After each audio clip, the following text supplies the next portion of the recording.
La tercera palabra de Cristo en la cruz, lo mismo que la segunda, no estuvo dirigida al Padre. El Señor habló con dos personas que estaban allí. Había hablado con Dimas, prometiéndole la vida eterna con él en el cielo, porque le había defendido. Ay de aquellos que en el momento de su muerte recuerden que han vendido a Jesús por un plato de lentejas, por un cargo, por un honor, por un negocio. Ay de aquellos. Y en cambio, bienaventurados aquellos que hayan confesado a Jesús. Pero ahora no se dirige a Dimas, sino a dos personas a las que quiere mucho. A las dos las quiere mucho. A una, por supuesto, más que a otra. Está hablando con San Juan y está hablando con su mamá, con la Santísima Virgen. Había pedido ayuda a su madre. Su madre no estaba habitualmente con él, por el riesgo que llevaba, porque tenía que moverse de un lado para otro. Su madre vivía en Galilea, protegida, no sabemos dónde, pero posiblemente ni siquiera en Nazaret, donde había habido algunos problemas, habían intentado matarle. Quizá en Caná, donde tenían una familia amiga, aquella de las bodas. En todo caso, no vivía con él. Su mamá, si está el Viernes Santo en Jerusalén, es porque él la ha llamado, él la necesitaba. El Creador necesita a la criatura, pero claro, ¿qué criatura? El Creador necesita a la Inmaculada, el Hijo necesita a la Madre. Sabía que en esa hora decisiva la batalla iba a ser feroz. El demonio le iba a tentar con todo su poder. Y después vendrá la palabra, la cuarta palabra, la palabra central de las 7, la palabra donde aparentemente muestra su desesperación, aparentemente. Y por eso necesitaba a su madre, necesitaba un punto de apoyo, necesitaba alguien en quien pudiera descansar, alguien del cual estuviera absolutamente seguro, solo su mamá. Le había hecho llamar. Para esa hora ella había nacido, para esa hora ella había sido preservada del pecado original, para esa hora. Para la hora también de la encarnación, del nacimiento en Belén, de la huida a Egipto, de las muchas deliciosas horas de convivencia juntos durante la vida oculta en Nazaret, pero sobre todo para esa hora, la hora en que el Creador pidió ayuda a la criatura. Necesitaba la fuerza de ella, con su silencio, con su mirada, con su presencia, para esa hora.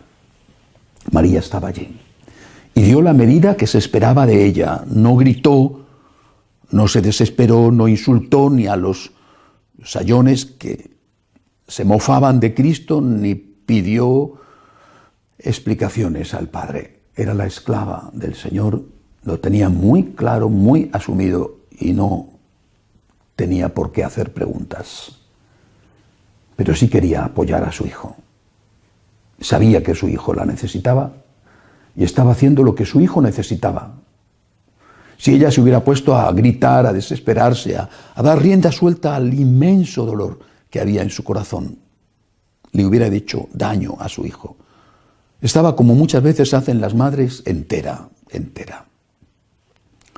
sosteniendo con su entereza, con su fortaleza. ¿Cuántas veces vemos esto? Las mamás sostienen al hijo enfermo y cuando salen de la habitación donde está el hijo se echan a llorar. Pero delante del hijo sonríen, bromean, apoyan, aunque ellas están quizá peor que el hijo. La Virgen María al pie de la cruz fue el apoyo de Cristo, fue la Virgen del Pilar, el apoyo, el sitio donde Jesús encontró la fuerza que necesitaba. Pero aquello se acababa. María no tenía otros hijos. Jesús no podía dejarla con nadie. Tenía parientes, claro, allí estaba a su lado, estaba, según la tradición, una hermana suya y posiblemente una cuñada, que era la esposa de Cleofás, hermano de San José. Pero ella no tenía hijos. Si los llamados hermanos del Señor, los parientes próximos del Señor, eran hijos de un primer matrimonio de San José, algunos de ellos que estaban implicados en el seguimiento de Cristo, Santiago, el que fue después el obispo de Jerusalén, conocido como Santiago el Menor, para distinguirlo del otro Santiago, el Cebedeo, llamado el Santiago el Mayor. Bueno, pero ella no tenía hijos. ¿A qué casa iba a ir? Los judíos eran muy cuidadosos con sus mayores, no los mataban, no los maltrataban, no los abandonaban. Eran muy cuidadosos con ellos, los querían, los llevaban a sus casas, era un deber. Honrar padre y madre era el primero de los mandamientos de la ley de Moisés referido a los hombres. Los 3 primeros mandamientos para Dios. 4º mandamiento, honrar padre y madre. Después el 5º, no matarás. El judío tenía un gran cariño hacia los ancianos, como en general eran todas las antiguas culturas. Es la nuestra, quizá la primera cultura en la historia que mata a sus mayores, o que los abandona y los arrincona. Y en esta epidemia estamos viendo cuántos mueren y cuántos mueren solos. Quizá porque antes ya habían sido abandonados. No todos, desde luego los ancianos que mueren solos habían sido abandonados antes, pero muchos sí. La Virgen María no tenía dónde ir porque no tenía hijos. Y esta es una prueba muy evidente de que Jesús fue hijo único de la Virgen María. Había que dejársela a alguien y Jesús estaba pensando en su mamá. Y ahí estaba Juan, el discípulo amado, el discípulo predilecto, el que había apoyado su cabeza en su seno, dice el Evangelio del propio San Juan, para preguntarle, por encargo de San Pedro, quién era el traidor. Y por eso el Señor confía a su mamá, a un extraño, que no era de la familia.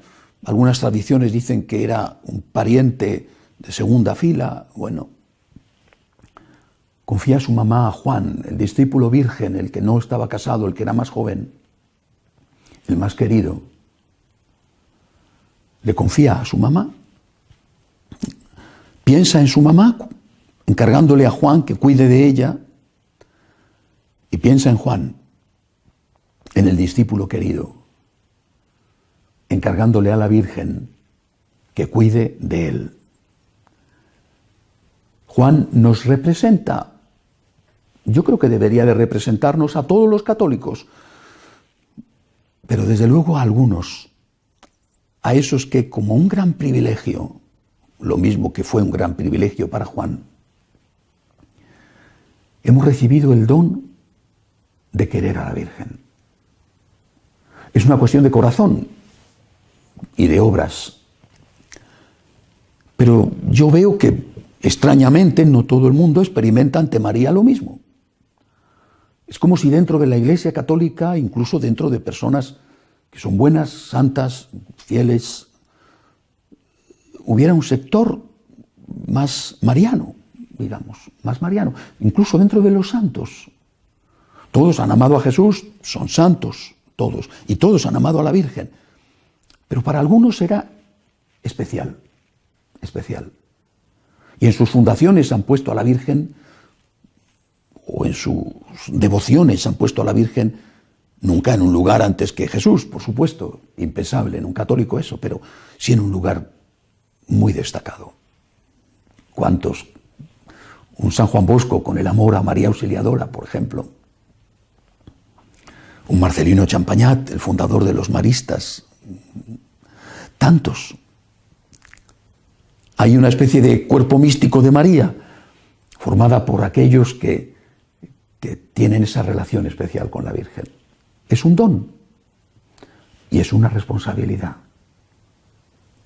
Porque el Señor a esos, a todos, pero a esos, de una forma especial, les ha dicho: cuida de mi mamá, te la encomiendo. Y eso significa que tienes que velar por su honor, que tienes que proteger su honor, como hizo San Atanasio cuando no solo defendía la divinidad de Jesús, sino la maternidad divina de María, como han hecho, vuelvo a repetir, un San Ildefonso, por ejemplo, proclamando que María es siempre virgen, la Inmaculada, como hizo un San Bernardo, que proclamó que de María nunca se dirían cosas suficientemente bellas, como hizo un Pío XII, por ejemplo, proclamando el dogma de la Asunción de María, o un San Juan Pablo II con el Totus Tuus. A estos que pertenecen a ese cuerpo místico de María, el Señor les ha confiado la defensa de su madre. Cuida de ella. Cuando veas que en la iglesia o fuera de la iglesia, en las sectas, por ejemplo, la insultan, defiéndela sin insultar tú, pero defiéndela con valentía. Aunque tengas que sufrir incomprensiones, aunque se burlen de ti, defiéndela. Defiende el rezo del rosario, y pienso en un Santo Domingo, por ejemplo, o la coronilla de los franciscanos. Defiéndela, defiende a mi mamá, cuida de mi madre, y ella te cuidará a ti. En ese texto del Apocalipsis donde habla de la lucha entre el dragón, el demonio, y la mujer coronada de las 12 estrellas, la Inmaculada, dice que ella pisará la cabeza de la serpiente. Ella, la Inmaculada. Y que la serpiente, mientras tanto, la pisará en el talón. Este cuerpo místico de María, estos santos o estos pecadores que la quieren, son el talón de la Virgen, son el pie de la Virgen, que pisa la cabeza de la serpiente y que reciben la mordedura de la serpiente, precisamente porque están al servicio de María para pisar la cabeza de la serpiente, para defender a la madre, y que reciben la mordedura, pero ella cura las heridas inmediatamente. Y es más lo que reciben, me atrevo a decir lo que recibimos, que el daño que el enemigo nos hace por defenderla. Qué honor pertenecer al ejército de María. Qué honor defenderla. Qué honor recibir heridas por haberla defendido.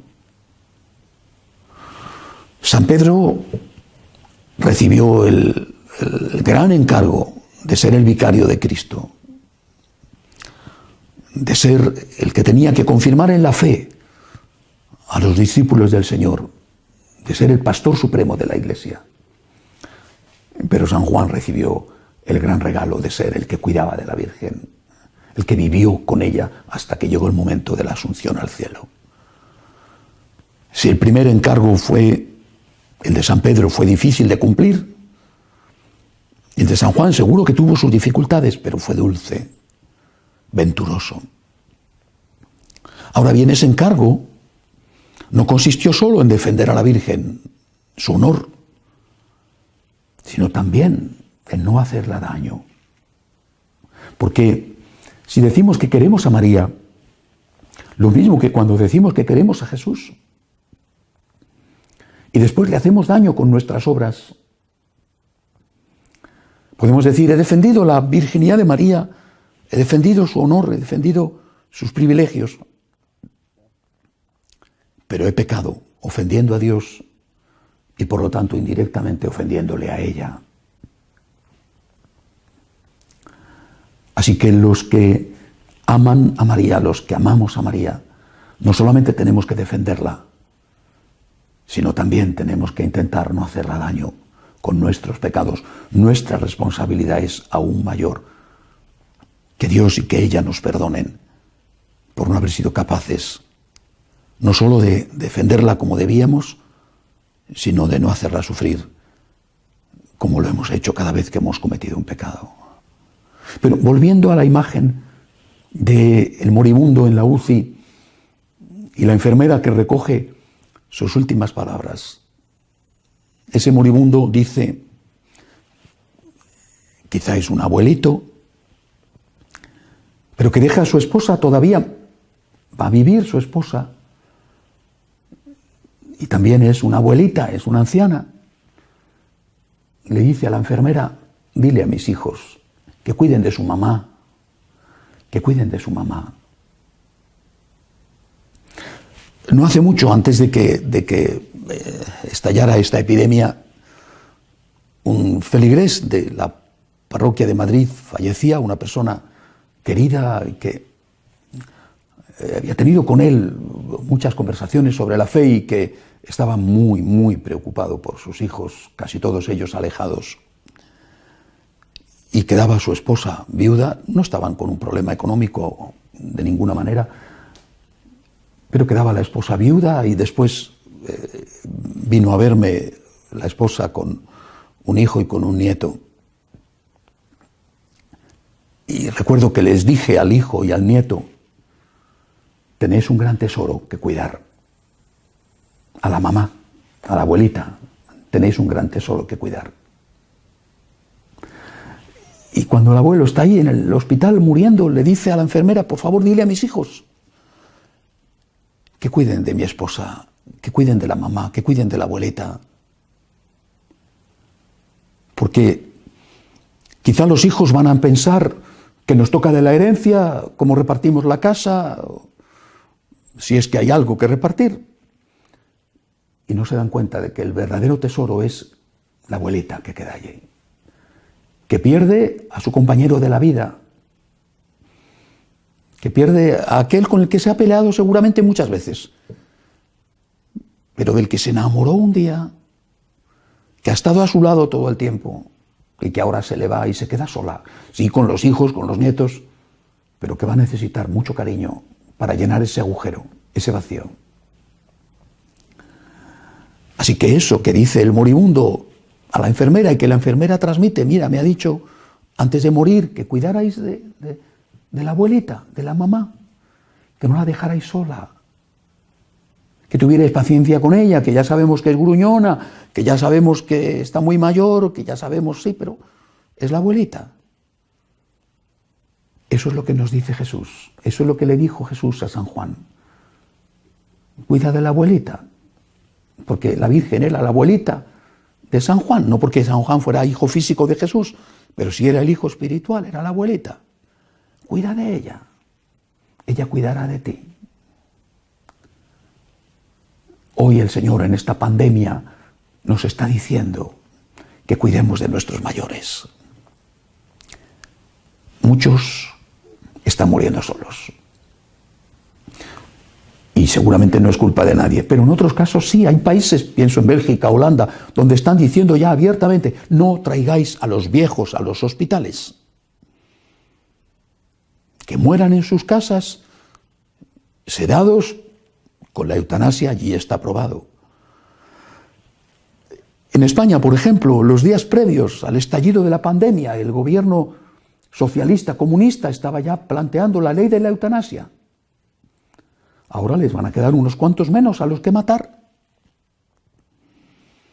En Holanda se ha aprobado una ley para hacer más fácil la eutanasia y que a partir de los 70 años cualquiera pueda pedir la muerte sin motivo ninguno. Estoy enfermo, me duele esto. No. el Señor nos dice, mira cómo están muriendo, solos.